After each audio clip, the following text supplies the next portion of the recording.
AP ముఖ్యమంత్రి చంద్రబాబు ఇవాళ మద్రాస్ ఐఐటీలో జరిగినటువంటి ఓ కార్యక్రమంలో పాల్గొన్నారు. ఈ సందర్భంగా ఐఐటీ విద్యార్థిని సృజన సీఎం చంద్రబాబును ఓ ప్రశ్న అడిగింది. తాను తెలంగాణలోని కరీంనగర్కు చెందిన అమ్మాయినని పరిచయం చేసుకున్న సృజన, ప్రతి ఇంట్లో టెక్నాలజీ డెవలప్ అవ్వాలి, ప్రతి ఒక్కరూ ఏఐఎంఎల్ నేర్చుకోవాలి అన్నారు కదా. మరి ఏఐ తదితర టెక్నాలజీలను మరింత అభివృద్ధి పరిచేందుకు విద్యా వ్యవస్థను ఎలా ముందుకు తీసుకెళ్లాలనుకుంటున్నారు?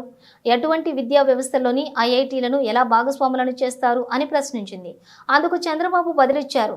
నువ్వు ఎప్పుడు పుట్టావమ్మా అని ఆ అమ్మాయిని అడిగారు. ఆ అమ్మాయి 1997లో సార్ అని వెల్లడించింది.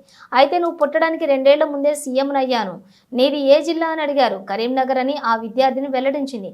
అక్కడి నుంచి చంద్రబాబు తన ప్రసంగం కొనసాగించారు. నువ్వు హైదరాబాద్ను చూసి ఉంటావు, అది ఎంత డెవలప్ అయిందో తెలుసు కదా. ఎవరికైనా సరే ఆలోచనలు అనేవి ఉండాలి, వాటిని ఆచరణలో పెట్టాలి. భవిష్యత్ అంతా క్వాంటమ్ కంప్యూటింగ్ రంగానిదే. ఐటీ గురించి పెద్దగా ఎవరికీ తెలియని రోజుల్లోనే నేను ఐటీ గురించి మాట్లాడాను. ఇప్పుడు క్వాంటమ్ కంప్యూటింగ్ అంటే చాలా మందికి తెలియదు. ప్రస్తుతం భారతదేశంలో 68% మంది ఏఐని ఉపయోగిస్తున్నారు. అంతెందుకు, హైదరాబాద్ను ఎవరు డెవలప్ చేశారు అని గూగుల్ అంకుల్ని అడగండి.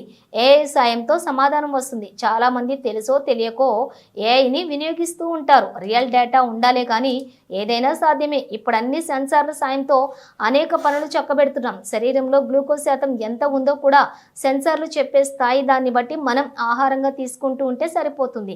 నా చేతి వేలికి ఉన్న రింగు చూడండి, ఇది ఏ పూజారి ఇచ్చిన ఉంగరమో కాదు, ఏ మూఢనమ్మకాలతో ధరించిన వస్తువో కాదు. ఇదొక మానిటరింగ్ డివైస్.